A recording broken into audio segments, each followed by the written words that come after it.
Canada has now chosen the F-35 to be their new main fighter jet, and since this is the end of a saga that started in the late 90s and that veered and meandered and U-turned around for decades now, I thought we'd make a very special video about this. So, to look at this in more detail, I gave a call to Richard Shimooka, who has been on the channel before, and this was completely impromptu. I don't think he was expecting my call, but there you go. He was kind enough to give us his time and really dig deep into this subject and answer my questions on this procurement effort that the Canadian governments and multiple Canadian governments have been running for a number of years. He's been tracking the full story, he's an expert in the field. So without further ado, let's talk about the F-35, Canadian defense procurement, and what went right, what went wrong, and where we're at now. So Richard, Canada has now decided to buy the F-35, and this seems to be the end now to a long and meandering story in procurement, defense procurement. Now, the initial announcement came, of course, in December that there was the intention, that it was sort of in the runoff and very likely to be the F-35, and now we have that official confirmation. But I think this is such an interesting case study of a procurement that has been going on for more than decades now. And I believe you said earlier when we were chatting off camera, it started sort of in 1998 when it was still called the Joint Strike Fighter Program, and Canada was one of the principal members of that program. So let's start maybe there and put everybody on the same page. What was Canada's role back in the 20th century? So back in 1998, Canada had realized that it was going to need a replacement for the CF-18. And because the United States had kind of pushed back its own replacement of the CF-18 and F-16 and A-10, that this time frame actually kind of worked to Canada's benefit because it wasn't really prepared to buy a fighter at that time. So it joined a sort of an early information group for the Joint Strike Fighter Partnership, and that was in 1998. This is obviously before the F-35 had been selected. It was really just to get more information as part of the program to identify what were the capabilities and sort of what were the requirements for Canada to be a potential partner for this program. That kind of continued on. The next big step was the 2006 Memorandum of Understanding.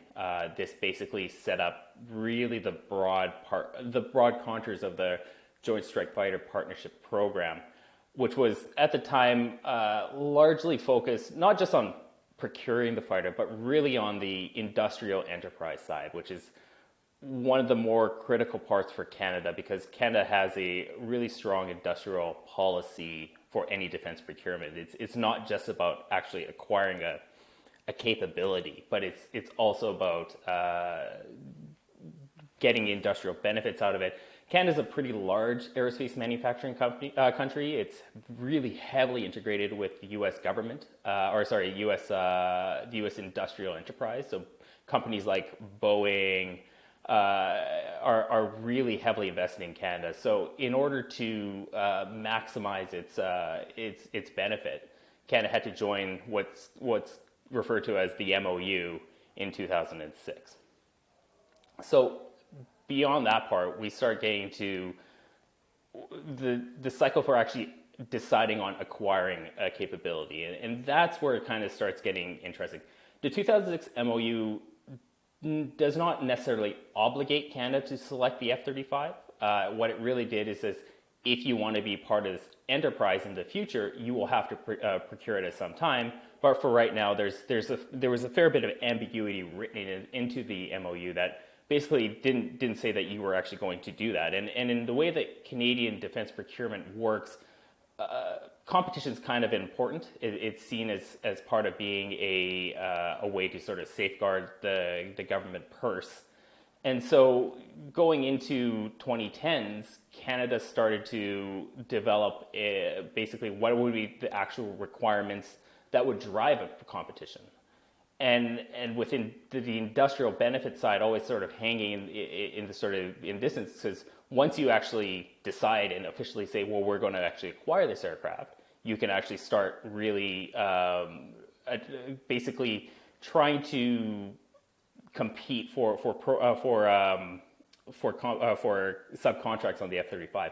That was really, just going back to the 2006 MOU, that's really one of the most critical parts of the F-35 program. It's unlike any other one that's currently conducted is that when you are a partner, one of the, what used to be 9, I believe it's now 8, or sorry, it's 10, now 9, you're able to actually operate kind of like as if you were part of the U.S. government or a U.S. national entity, so that you can actually just bid on subcontracts with the program. That's unlike other contracts where it goes through what's called a foreign military sales process, where you basically are negotiating to get a guaranteed offset, which means that you basically get a reciprocal contract for the amount that you purchase in the United States. The company promises to invest a certain amount of money back into your country. So, if, for example, if you're Finland, your purchase is $9 billion, something like that, you're guaranteed a certain amount of that back through your negotiations. Joint Strike Fighter Partnership doesn't do that. It just basically says you can actually go back and compete as part of any other American company and potentially win. And for Canada, it actually makes a lot of sense because we're so heavily integrated with the United States defense industrial base that it was seen at the time. There's a report in 2006 that suggested Canada was going to make a significant windfall out of this arrangement, because whether it be aerostructures or landing gear components or engine components, Canada was really well placed to win these subcontracts. And so that kind of gets you to what occurred in 2010, which was the then conservative government kind of pushed the Department of National Defense and the government, the bureaucracy, to sort of make a decision and acquire, to sort of finalize this, because they saw the potential for huge industrial benefits to be aligned, and that basically ended up into what was a sole source decision to basically acquire the fighter without a regular competition. There were a lot of other reasons for that. Just very quickly, when Department of National Defense and the other departments sort of looked at the file, they saw the Canadians one, right? Yes, sorry. The Canadian bureaucracy went and did an analysis. They realized that the F-35 really couldn't have a regular competition with other aircraft, because for a bunch of different reasons. One was that it was significantly less costly. Like they were looking at 20 to 30% less costly than any other option over the entire lifetime of the aircraft. That's partly because the magnitude of difference between how many F-35s are being produced versus whether it be the Gripen or the Rafale or Super Hornet was so great that it was difficult for any other aircraft to actually come close to its per unit cost. Also, the partnership made sure that you actually didn't have to pay FMS fees, which usually add 5 to 20, 30% onto a fighter. That actually made a significant difference in the ultimate cost. And FMS, that's foreign military sale. Sorry, excuse me. That is foreign military sales process. That is the main way that U.S. actually sells equipment to other countries, is through this through this process. That there was the industrial benefits, as saying, while they weren't guaranteed, which is Canadian processes required guaranteed offsets, it was seen that the benefits that they were going to get out of the F-35 Joint Strike Fighter program were significantly better than what you would get through guaranteed offset approaches that Canada usually requires. So basically in 2010, the government pushes the bureaucracy, says, okay, we've selected F-35, we're not going to do this in the usual manner because that's really not an option now. You have that sort of long-term benefit in the sense of you're buying a new system that's going to stay relevant for a number of years. Big numbers are being produced. I think back then the numbers that were planned for F-35 also for the US were a lot higher than right now. Oh, see, the thing is, the program record hasn't changed. Like, it's still Right. 2,400, something like that, for the United States. What's actually happened now is that you have many more foreign military sales customers, countries like Finland, which wasn't, Germany. Come on, which is another. There looks to be another buy, possibly in Japan and some of the East Asian countries. So the program records change a lot. And that's actually going to be important later as we kind of get into what's happened recently, because that's changed the dynamics in Canada. So we have this decision in 2010 with what was then the Conservative government.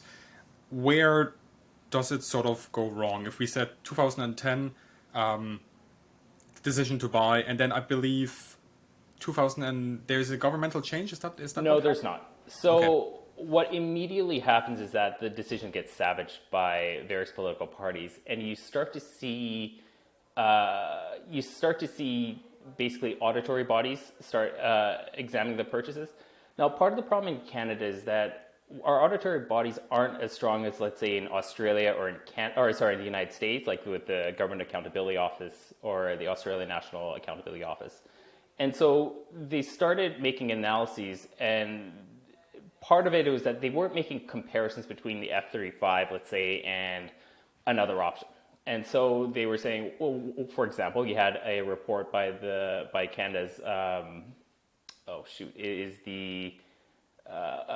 it's Office of Auditor General in Canada in 2012, and it basically said, well, Department of National Defense hasn't looked at the life cycle costs past, I believe, 20 years. It's only looked at the first 20 years. That was partly because the way that Canada purchases equipment, it's done through a different accounting system, so they only looked at 20 years. They didn't look at the full life cycle. The reality is that if you were actually to do a past 20 years analysis, the F-35 would have actually was in a better sort of analysis versus the other aircraft, because their life cycles nobody would have been using a lot of these capabilities at that point, whereas the F-35 has a life cycle that would have well exceeded 2060. So that was a change. You had you had the Parliamentary Budget Officer in 2011 make an analysis that suggests that the aircraft would be I believe it was over $350 or $300 million per copy per aircraft at one point, or 100, and it would come down to 150, like basically double to triple what the actual cost is and what we see now the cost.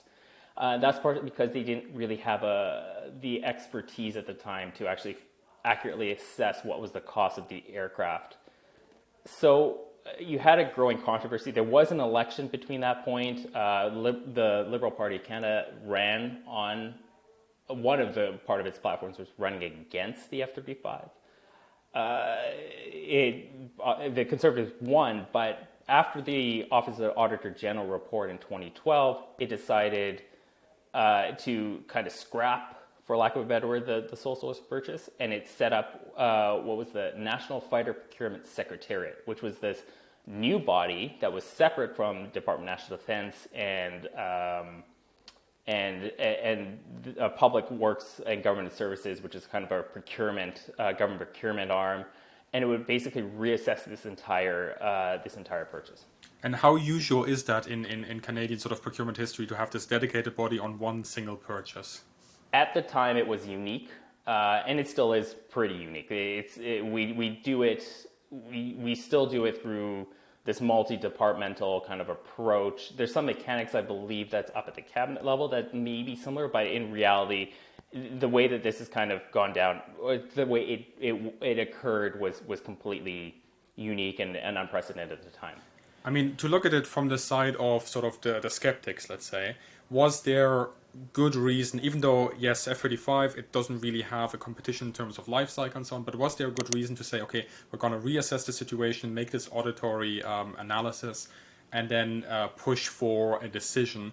Or was the evidence already there where you could have said, well, we have all the data and we can just make the decision right now? Yeah, I think that's an interesting question. I think that on one hand, from my perspective, because my work is so heavily based on this kind of area, you saw much of the tea leaves were kind of there. Much of the information didn't change. So if you look at a lot of the reports that were done by third-party accounting firms, they aligned with Department of Defense in the United States' kind of analysis of the cost and all that. They didn't deviate them much at all. So I mean, and ultimately, as we'll get to, they recommended the same outcome. On the political side, maybe. I think that there were some trust issues with how this procurement occurred. As a result, it didn't. It kind of solidified some of the, or it was attempted to solidify some of the political support around this topic. So that aspect of it, I think, you could see is perhaps having some legitimacy, that you had another report that would have, or another analysis that basically reaffirmed some of the perspectives on. One thing I will say is that at this time, the F-35 program had a lot of international criticism.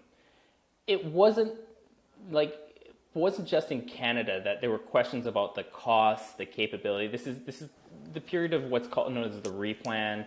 You had the F-35C, the carrier variant, have serious issues. You had the F-35B, the short takeoff and landing variant, have issues.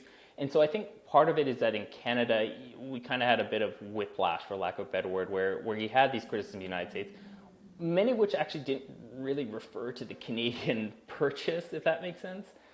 But people see it, and because we're not our strategic culture is not as well versed in, let's say, some of the minutia of how defense programs work, it was easy for criticism to be kind of drawn from that and reapplied to Canada. And you saw that across a larger variety of media outlets and in the political sort of discourse that people saw that it wasn't the right purchase at the time. So that kind of, maybe to answer your question in a roundabout way, it kind of was an attempt to help it. Whether or not it did is questionable to say. Okay, so we have this sort of new working body set up in 2012, and what is their conclusion, and where does the story go from there? So the actual National Fighter Procurement Secretariat's work product was never actually published. That was part of the interest. Okay. The reality was that it selected the F-35. That the recommendation to government was that no, the original purchase is right. You actually have real difficulty with doing it through procurement because, especially when something that's 20 to 30% less costly, having a procurement actually doesn't make much sense, because then the bidder who's going to win by 20, 30% can just increase their cost. Whereas if you did it by a sole source, you can sort of force them to open up their books, even though you don't need to in the Joint Strike Fighter program. Canada is part of the program, so it is part of the books, if that makes sense. So you can actually do it. So they recommended to government privately that continue on with this purchase. And so this is where it kind of got interesting. Was that in 2014, the Harper government, the Conservative government, I should say, decided they were going to acquire the fighter. And when they did so, they went to the United States and said, look, we want to make this occur as expeditiously as possible. And they negotiated what was known as a trade. So they were going to get 4 aircraft from the United States that were currently being built by the United States Air Force. They were going to trade those, and Canada would trade them back for later. And this would start a nucleus of a capability for training at Luke Air Force Base or somewhere in the United States, where Canadian trainers or Canadian pilots and stuff would start training on it. To start that transition period. Start the transition towards a new fighter. Because again, the CF-18s are getting old. They're over at that point. They're now at 30 years, and they're really having issues with their life cycle maintenance and whatnot. So they make a trade privately, which the U.S. agrees to, and then they would get the rest of the, at that time, 65 aircraft, which was the original purchase number, and go that. This got leaked, and I want to say it was in September of 2014, in a slide deck by the project executive officer in the United States. I think it was Bogdan at the time, and it took a while, but the Canadian media picked it up, and it became an issue, and then the Canadian government backtracked on it. They were apparently within weeks of announcement. Like this was the announcement had kind of been put up. But because of the leak and because of how it went down, the Harper conservatives scrapped that purchase and said we're going to wait to do it after the next election, which was sometime later that year or the next year. Why is this such a big issue? So you've done your auditory check, you have this working body, all of them have checked the mark. Why is this now a scandal? Why do they have to backtrack? It's an area where I think there's a low interest in part of Canada. I think the issue as in general has always been a bit of a sore point, or a lack of there's always been a lack of sort of knowledge in this area, and especially with the other parties kind of using it as political fodder, I think that there was a real skepticism or a real hesitance, to go and pursue this purchase. So. Okay. What's interesting, though, is that purchase, if you listen to the defense minister at the time, Peter MacKay, He says that's one of the biggest regrets he's ever had, that him, the Conservative Party, did not push through the purchase at that time, because this would set up basically the next 7 years of sort of scandal, controversy, or whatnot.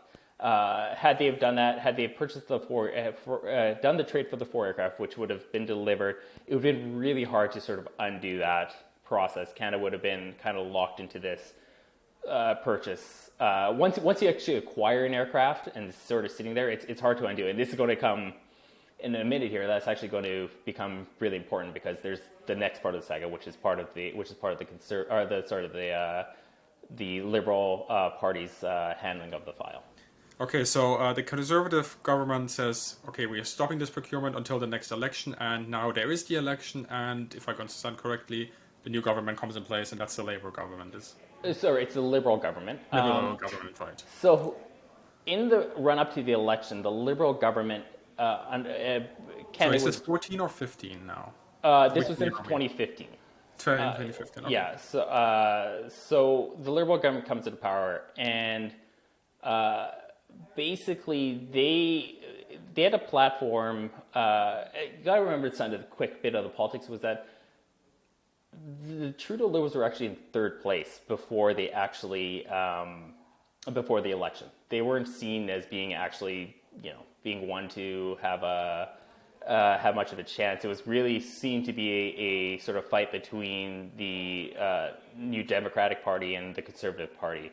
But Trudeau, in his platform, for a bunch of other things, but in part of his platform, there was basically a statement that they wouldn't buy the F-35, that they would purchase some less costly, more appropriate fighter for Canada's interests, and pour that money into the shipbuilding industry, because Canada also has to purchase new frigates. They had got some advice from some individuals who didn't really have the greatest handle on this area. Again, we're not the most, national security is not super well developed knowledge in this in Canada and in a way. I mean, you're talking to a German. I know exactly what you're talking about. Exactly. So. I mean, but it's not like the United States, where there's really very, very high level of expertise on defense procurement, right? And so you don't. I mean. There's counterexamples of that with a previous occupant of the White House, but certainly in Canada, it was the statement was kind of not the best answer, but they stuck to it. And frankly, there was statements by then candidate Trudeau that he wouldn't whip out his CF-18s whenever he needs to, kind of like very dismissive comments about the F-35, or about the F-35 purchase and the use of military force. So he wins actually the election. That's kind of the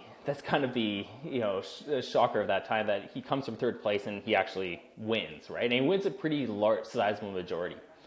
And so they immediately move to implement their campaign promise, and they do it through a very, it's hard to explain, but they do it through a very unique way that it was kind of left field. What they did was they promised to, instead of buying the F-35, they were going to delay the purchase for a while, or delay the purchase of a full replacement of the CF-18s, and they were going to buy more aircraft, up to 88 aircraft, rather than the 65 F-35s that had been originally kind of identified.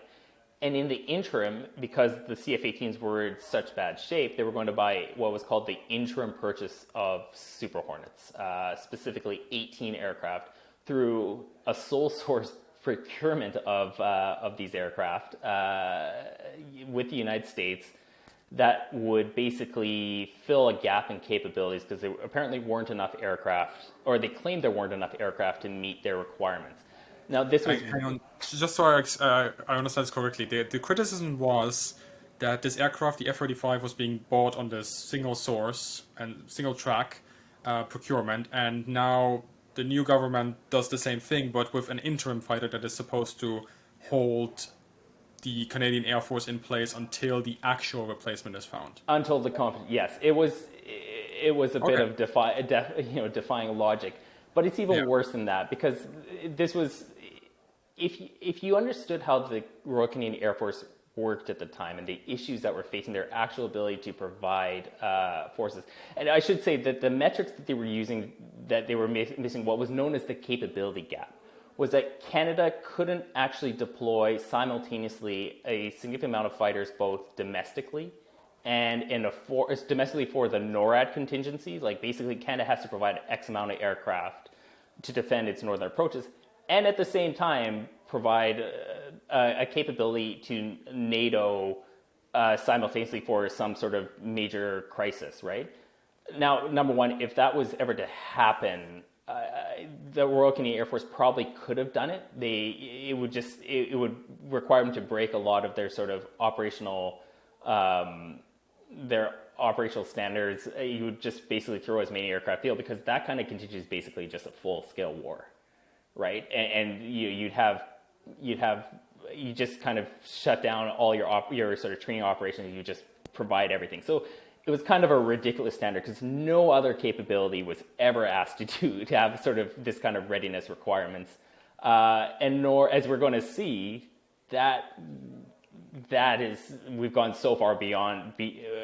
We're so far unable to provide even one at this time, that this standard that they say was so critical that they needed to fill with an interim buy. It was just ridiculous. So anyways, that was the justification that they used for this capability gap. One which nobody had ever really used never used before, and certainly has never really been applied since. So I hope that you're enjoying the talk so far, and we'll be returning presently. But just a quick reminder that military aviation history is made possible by the gracious support of patrons and channel members. If you enjoy my content and the chats that I have with experts in the field, do check out the support options on Patreon and channel memberships, and you will also be getting early access to videos. And in fact, there's quite a few of them that you can already watch right now ahead of their public release. And of course, we also have a Discord server, and on that Discord server, we also have bi-monthly get-togethers where we talk about everything that is related to aviation, and sometimes we just talk about random stuff as well. So if you know that is something you're interested in, do check out the links in the description below. And now let's tune back in with Richard.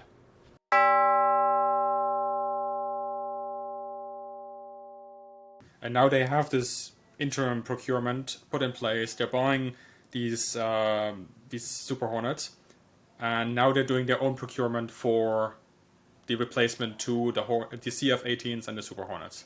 Not quite. Not quite. Okay. Yes, I mean this is quite a meandering saga. So basically, within 9 months, the interim buys of Super Hornets is basically dead, and there's two major reasons why. One is that Canada gets in a trade spat with Boeing over the Bombardier C-Series jet. Boeing is basically doing a trade. Goes to the U.S. Trade Tribunal and asks for the procurement, or for there to be tariffs to be slapped onto these aircraft. The Trudeau Liberal government gets upset and sort of highlights this as a reason to end the interim buy. The second part of it was that the interim buy is really costly. I mean, this is actually when you start going back to what we talked about at the beginning about why buying the F-35 was so much cheaper. Part of it is because FMS costs. When you buy through the United States, you actually have to pay basically a fee. You have to pay a multiple amount of fees back to the U.S. government to sort of administer the purchase. The U.S. government invests a lot into producing these aircraft, so you pay a research fee and all that. So one of it was the Bombardier purchase, but the other side is that the Canadian government had been led to believe that the cost of this would actually be significantly less than it was. And when they kind of get the bill, because when you buy through FMS, it's done through the U.S. government, they give you a sort of costing. It's significantly higher than they expected. And those two really worked together to kind of scupper the purchase. I believe this was in 2016. So Canada starts looking for alternatives, partly more as political cover, not really because they actually care about the capability gap. It's more that they have to do something and kind of protect that. And this leads to Canada's purchase of a number of airframes from the Royal Australian Air Force. Their Hornets, the legacy Hornets, the FA-18As, they're basically the same as the CF-18s with a couple modifications. Kind of casts around, and it basically goes to start buying secondhand airframes from Australia. The ones, to the point, these were basically, the RAAF is purchasing F-35s, and their CF-18s, for lack of a better word, are being retired. Canada's basically getting those secondhand airframes to sort of bolster their capability and to meet this kind of requirement. So that brings us to, I believe, 2016, 2017 timeframe, and that's when we start getting into the actual competition that occurs, or the mainline competition that will replace. One of the big underlying issues with this bureau, I should say, is that pilot retention started to crater. And this is a really serious issue. This is probably one of the core part of it. When the capability gap is identified, people who knew what they were sort of looking at this area realized it's not the airframes that are the issue. You could always sort of, get airframes on a sort of short-term basis to fly or whatever. Canada's pilot retention is in real rough shape. And part of it, there's multiple issues. There's the civil airlines industry is booming at that time, so there's a lot of jobs there, is tracking away. But a big part of it is that a lot of these pilots are really tired of what they're seeing. Some of them are now starting to face the F-35 in operations, not just but in, let's say, red flag, like some of the big training exercises, maple flag, green flag, and whatnot. They know what they're facing. They know that they're now flying an antiquated capability that cannot survive in a modern battlefield. We have multiple deployments to Romania or Eastern Europe after the 2014 invasion of Ukraine. As part of NATO. Yeah, as part of NATO, as part of our air policing mission. They know what the threat they're now facing. You see a renewed interest in the Asia Pacific. They see what's going on there. They go to RIMPAC. They see what they're facing. They see what their allies are getting, and they realize this is unacceptable. And they don't feel like their interests or their sort of their considerations are being taken into account. And you started seeing droves of pilots just leaving, especially some of the more sort of high hour pilots who are really critical for making the force run, if that makes sense. And so at this time, pilot retention starting to really reduce, and Canada's, and the maintainers, I should say, it's not just the pilots, it's actually also the maintainers who are critical for making the aircrafts operate. They're starting to leave the service. And so you start seeing a emerging crisis within the Royal Canadian Air Force, because not only are we using an older airframe, we don't have the same level of personnel and capability in the force in order to keep it running. Because that was one of the core aspects of the RCAF all its history, was that it was a really well-trained, fairly high spending on operations and sort of training in order to ensure that we could provide a high-level capability. Well, now we've got less pilots and an older system. It's not going well. I've also heard, and correct me if I'm wrong here, but there were sort of some systemic issues with not enough funding and too little manpower, in the sense that pilots and maintainers had to cover tasks that previously they didn't have to do, like clerical work and so on. Is that correct?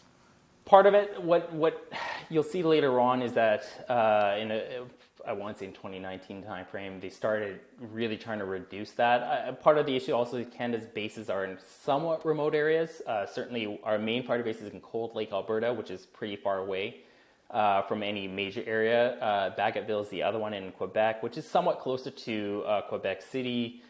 But certainly it's tough for a lot of families to live in those areas and sort of maintain that. So that's always a serious hindrance to retention within the Royal Canadian Air Force.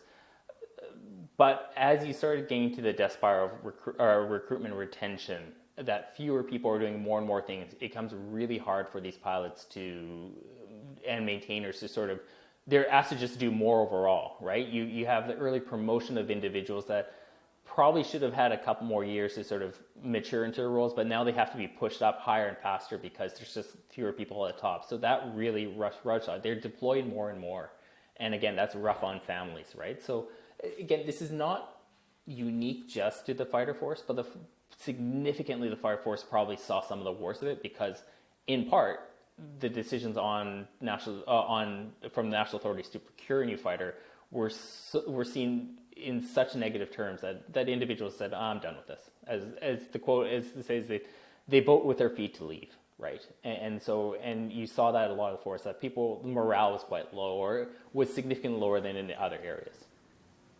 And is there made any sort of headway at this point, 2016-17, in order to get this competition running and set the parameters of it, or is this just happening in the background with no real urgency? No, definitely no real urgency. And I think if you look at other countries' procurement processes, Canada took significantly longer than what was the averages.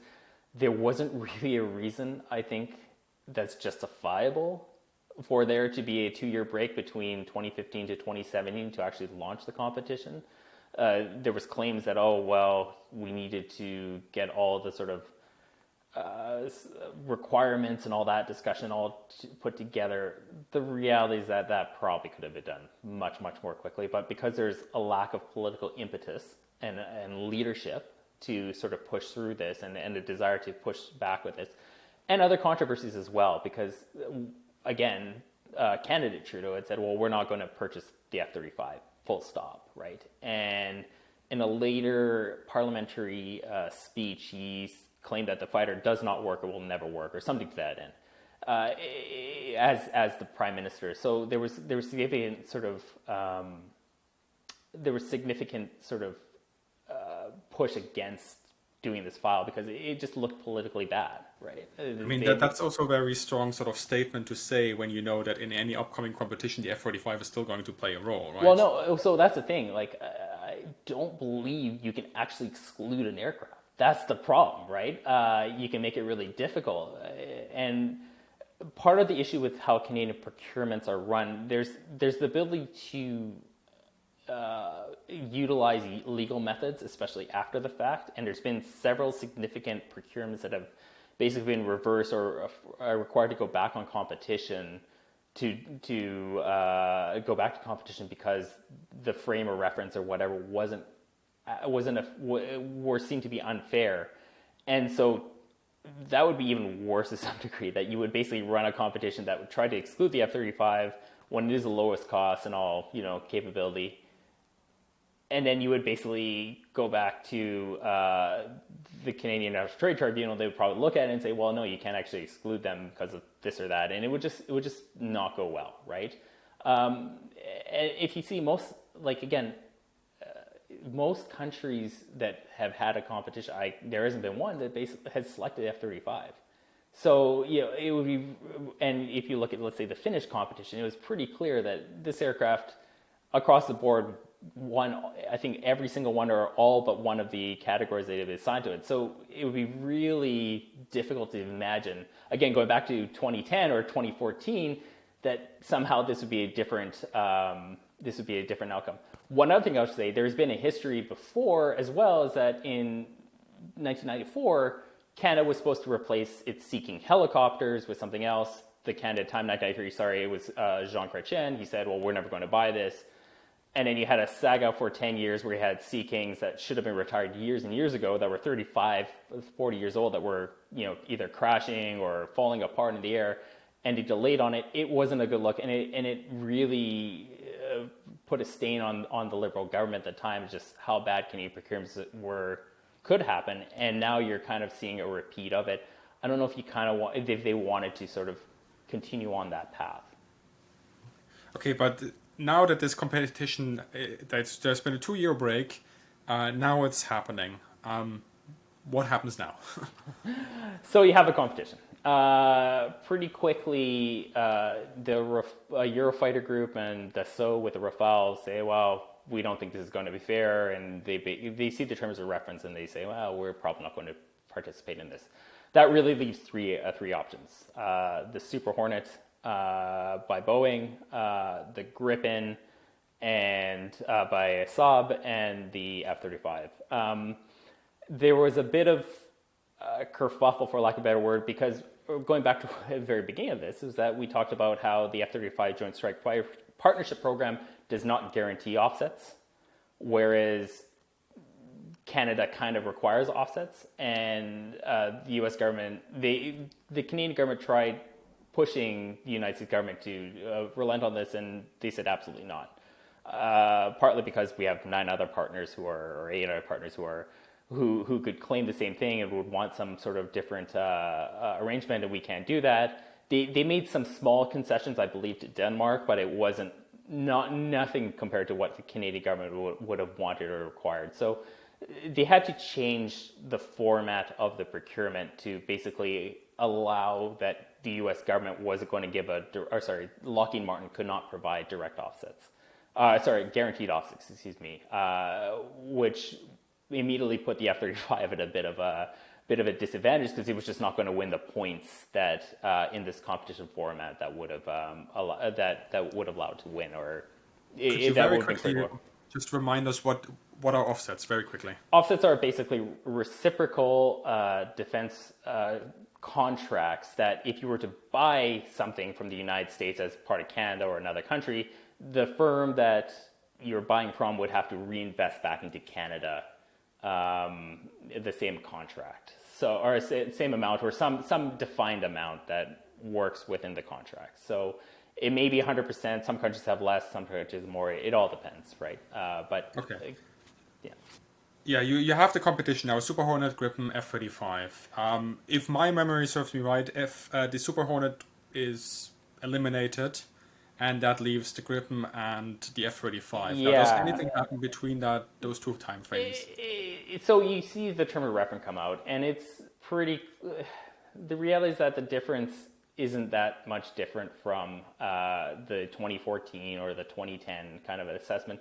The only thing that they change really is a lot of it, they go from mandatory requirements, i.e. things that they believed were critical that had to be included on the fighter, and they've just put them into rated requirements so that you could achieve some, or if you showed up, you would get points, right? You might not get many, and that would affect your for your procurement. That's an interesting. It kind of causes some issues. There's some things that are in the that are considered mandatory. One is that I'll give an example. Canada requires operation in low light environments, i.e., if you're operating in the north in the winter, your aircraft require basically to be operated in no light conditions because the aircraft there's no light, right? It's the middle of night. It's a eternal kind of nighttime sky in the winter, and the F-35, or sorry, it should be any fighter should be able to do that. It was seen in 2010 that any fighter should be able to have to do that because we actually had crashes in the 80s and 90s by aircraft trying to operate in this environment. It's very difficult, right? That's turned into a rated requirement. It's no longer a mandatory one. So in order to allow other aircraft to sort of compete, because frankly, the F-35, being in many cases a decade or 2 decades newer than the F-35, it just has more capabilities in it. So that's the way they sort of made the competition occur. As I said before, the F-35, because it isn't going to be able to guarantee offsets, it's put behind the 8 ball a bit on the industrial side, which is part of the assessment criteria. And a core part of it as well is also is the interoperability side, is the ability for the F-35, or sorry, excuse me, any fighter, to operate with allied systems. Specifically, the more critical one is what's known as two eyes in Canadian parlance. What two eyes is basically Canada has to operate seamlessly with the United States because we work within what's known as a binational command through NORAD. Canadian officers and American officers work side by side, and the information sharing requirements and technical data requirements we just use the U.S.'s standards for our own standards, because we send CF-18s today to protect American airspace, American fighters protect Canadian airspace.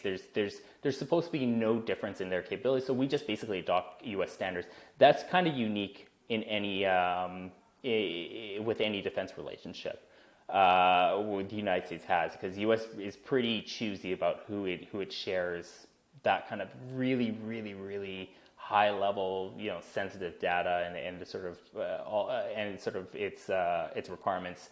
And so Canada utilizes those, and that was part of the RFP, the request for proposals that Canada put out to manufacturers. Okay, so you have these mandatory requirements that are downrated to rated requirements, right? You have the competition.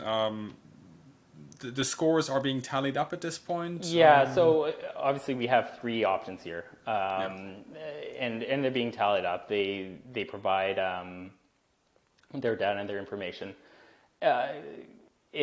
Something interesting happens. You have a down select, which is basically the removal of one option, and most people thought it would be Gripen, partly because Gripen at the time, well, it still hasn't been, but Sweden was not a NATO member, so they would have by far the biggest hurdle to sort of go above this Five Eyes, Two Eyes kind of data sharing requirements. The aircraft is quite small, so it has actually range issues with dealing with some of the northern forward operating locations. And that kind of, people have thought that was the case. There was one other wrinkle I should say this time and this goes to the Super Hornet. The Super Hornet had kind of bid at the time with what was known as Block 3, which is a much more capable aircraft. And part of Block 3 would have been a conformal fuel tank that would have sat on top of the Super Hornet. The U.S. Navy realized that they weren't going to fund this at a certain point halfway through the competition, and that got canceled. And that really actually put Super Hornet at a significant disadvantage because there was to get into the weeds a bit here, if you don't mind. Go ahead. One of the requirements was a range requirement that was to do with how Canada's aircraft, a CF-18 or any fighter would have to fly from Cold Lake to one of the forward operation locations at Inuvik. But if there was a diversion required, it would have to fly to a different base, indeed, actually in Alaska, called Eielson. And that is a really rough requirement, but it's really helpful because it's one of the biggest impingements for Canada to undertake the NORAD defense mission. Because if there isn't a tanker available at Eielson and the fighter can't meet that range requirement, then the whole defense mission had to be scrubbed. And this has been a significant point of concern by Canadian Air Force planners because they've faced this multiple times, is that if the CF-18 can't do that diversion, and they wanted to have that requirement, and they knew some of the aircraft could do it. The F-35 could easily do it, just because of the way it's all its fuel is internally, because it's a low observable aircraft, so it carries all its fuel. It can do that. So, and Boeing thought they could do it because they had this additional fuel tank at the time. Basically, when the U.S. Navy canceled that, they were unable to meet that range requirement, which was an interesting kind of wrinkle. So going into the competition, there's been some changes and all that. The F-35 program is just doing its thing, right? It's operating, and Saab is, flying their first aircraft at the time. The reality is that the competition kind of trundles along, and then you get to the down select, and to some surprise, the Super Hornet's the one that gets that is actually removed from the competition. There's a bunch of different reasons. It's not been fully disclosed. There's some suggestion that they didn't address some of the data sharing concerns that Canada had. That this is a major area of concern, major area of requirements of Canada that they wanted to have, and Boeing's response may not have been sufficient. That's not been fully confirmed, but that's sort of the discussion that's been put out there, that might have been the area of problems that they kind of had the Super Hornet eliminated from the competition at that time. Okay, so does Gripen have this minimum range requirement checked off then? Unclear. Part of the thing about Canadian competitions is that you can say it on paper. It's possible, assume that if you had to do it with enough fuel tanks or whatever, you could do it. If you had enough external fuel tanks, it would. If you could demonstrate it somehow that you could plausibly meet it, you would probably make it. But it would require a lot of sort of changes of armament and all that, which would have complicated matters. And so it may have been able to plausibly do it, but perhaps not. And again, when you go into an RFP like this, a lot of cases, there's different ways to kind of achieve it and achieve an outcome, right? And in part of it is sort of how you sort of tell a story to the procurement to the procurement authorities is what you can do and what you say. And they'll rate it. Normally say they'll also claim it's where it's high risk, low risk, or unachievable. So I mean that at least Saab may have had a plan for how achieving it, even though it would have been extremely difficult for the Royal Canadian Air Force to actually do it in practice. Doesn't really come into effect that much, or it may just allow them to say, okay, well that works, but it's not great. Yeah. Well, that's where the marketing side comes in, I guess. Absolutely. So we have selected, or Canada has now selected Gripen and F-35. This is 2017, 18? No, sorry. This is 2022. So this is late 2021 into 2022. So I believe it was December 2021 the down select occurred, if I remember correctly. Yeah, it's a bit hazy. Yeah. I think everybody for the last 2 years with COVID, there's a bit of amnesia going on for all of us. So we have this selection, and now we're going into this final year, December 2022. There's this first. Oh no! The decision actually comes in March 24th or 28th of 2022, where they said. Okay. So this is a bit of the way the Canadian government works, is that you have what's called a preferred bidder. And so Canada in 2028 says, we've seen all this data, we think the F-35 is going to be our preferred bidder, and we're now going to enter into negotiations to acquire the fighter.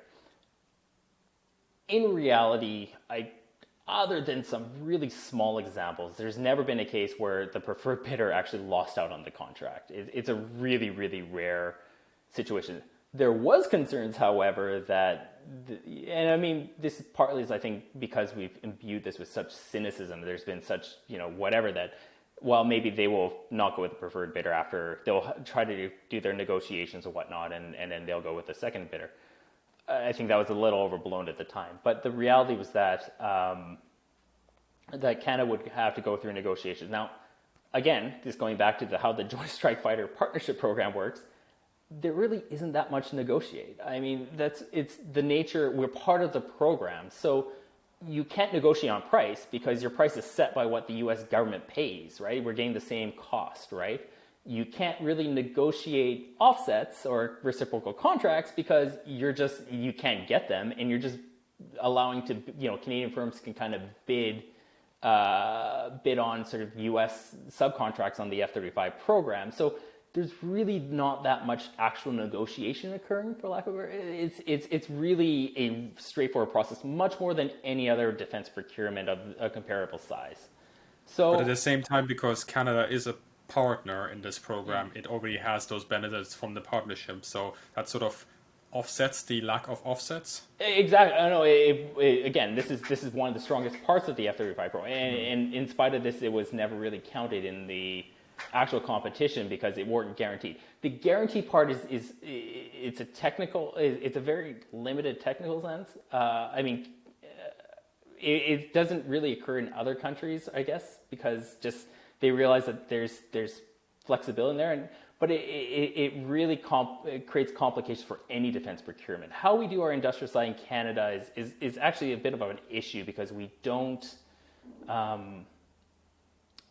actually, it's almost like bureaucratizing the industrial side, which just incurs costs. There's some academic analysis, not specific to Canada, but for other countries, that this can add 20 to 30% onto a defense procurement because there's, as I'm fond of saying, there's no free beers in defense, right? You're going to pay for something, and you're just basically paying for a company to reinvest in Canada that's not really economically efficient for them to do so. Well, they're just going to add on that cost, and they do. So I'm just having flashbacks to the German procurement exactly. system. So yeah, exactly. I mean, March 2022. So preferred bidder. Where does it go from here? Basically, we then have 10 months of negotiations. Now, if you remember 2014, when the National Fighter Procurement Secretariat recommended that Canada buy the F-35 to the Harper government, it took them 4 months to do that negotiations. And again, there's much more complexity there because they do the trade. The trade actually makes it much more difficult because you're basically you're giving the Americans an aircraft and they're getting back. So it takes 10 months for Canada to do something that should have been a very straightforward process. And that's a real complicating factor because other countries are starting to buy the aircraft, right? The Germans announced, I believe the Finnish decision procurement happens, I believe in December. And what happens is that there's a constrained number of aircraft that are being produced every year, or airframes that are being produced in Fort Worth, and there's a queue. And so this queue now is becoming longer and longer because there aren't more aircraft being purchased. The production line is basically running at full bore, and so Canada's has a sort of a time frame for replacing RCF 18s that basically is now being pushed further down. And on top of that, you have the pilot retention issue, which is really critical at this stage. Just in December of last year, Canada announced that it would no longer participate in the NATO air policing missions in Romania or in Eastern Europe. This is something that they've been part of since 2016, partly because they have no airframes and no pilots to actually undertake this mission as they sort of transition over to the F-35, or at that time it wasn't announced to F-35, but basically F-35. So, and maybe also for the benefit of the viewer, this training issue is not something that you can rectify in just a year. You can't just get more cadets in. It's impossible. You're looking at basically a pipeline that takes 4 to 6 years in some cases for some of the pilots. There's Canada's also replacing its current fleet of trainers with a new whole program. There's not enough trainers. It's this is not something. It's a full spectrum there. It's a full spectrum of issues, and so Canada's basically got 20 because it's delayed so long, that because it's a decade since, or actually 12 years since they made the decision and it's changed, that you have a whole generation of pilots that should have been transitioned over that's not. That you could have built a bulk war of pilots that can kind of go through this transition, but it doesn't exist. We're at a huge deficit. And again, it's not just the pilot, it's also the maintainers who are pretty critical, right? You have a lot of deferred investments into infrastructure that really need to happen because we have hangars that are from the 50s in some of these locations. The next generation of fighters, we're going to need more technical data security on our bases. And I know these are really seems like small nuts and bolts issues, but they're pretty critical for how you operate a modern fighter, right? And that stuff doesn't happen. And so the ability for the Canadian Armed Forces to transition, the Royal Canadian Air Force to transition to this new fighter is really minimal, and sort of core capabilities or core sort of operational sort of areas are not being met at this time. Again, this is not just specific to the RCF, but the RCF has probably got one of the worst other than parts of the Navy. So we have 10 months of negotiation and they come up with a contract. Yes. So it was likely the decision probably occurred in cabinet sometime mid-December. And then the announcement happened a couple days ago here. One of the other aspects of it is that Canada had a couple years ago had negotiated to replace some of the radars on CF-18s and so do an update. It wouldn't go for the whole fleet, so now they're going down to 37. That was part of it, so that the CF-18 can have some operational relevance for the next couple of years. That had kind of been announced just a couple months ago here, but as well, the final announcement happened. Basically, it's today, Monday, January 9th, that they've signed a contract, and that this whole saga that's now gone on for 12 years now is sort of come to an end.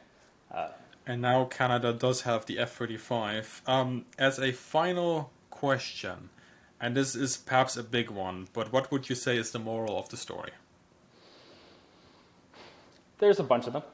I think part of the problem is that it's easy to politicize these issues. And I think this goes back to maybe Canada's lack of, let's say, defense knowledge on defense, it was easy to sort of vilify this, U.S. stealth bomber system, as they would say back in 2012, that really is not what we require.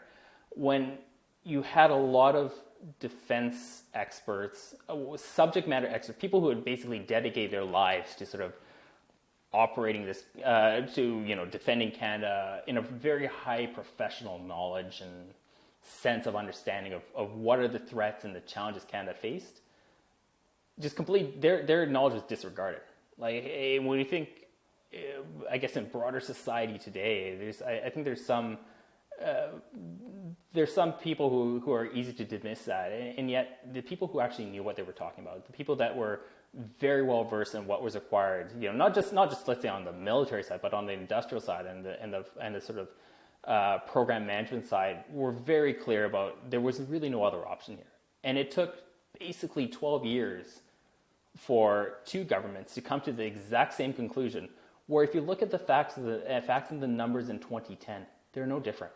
The cost may be a little bit up for inflation and there might be some variances, but if you understood if you look at what was being analyzed back then, and now you understood how other defense programs operate and the cost increases that you see on other major programs, right? We're currently going through a period where there seems to be more cost escalation on the Canadian Surface Combatant program, which was the replacement for our frigates. The CF-18 replacement by the F-35 has been basically on what was suggested back then, and yet for all the sort of political gnashing and sort of bureaucratic intrigue and whatnot is sort of described here, it's the same deal, and that's seemingly problematic, right? Sometimes it is what it is, right? I'm not saying that we shouldn't be necessarily skeptical, but when the experts were pretty clear about what was going on, that shouldn't be disregarded in this case, in a lot of cases, for political expediency or political issues. And I think that was in Canada's case. Outside of all the other issues that our procurement system has in Canada, in this specific case, understanding what experts say and accepting it should have probably happened. And if we had done that, we probably would have been in a better place than we are today.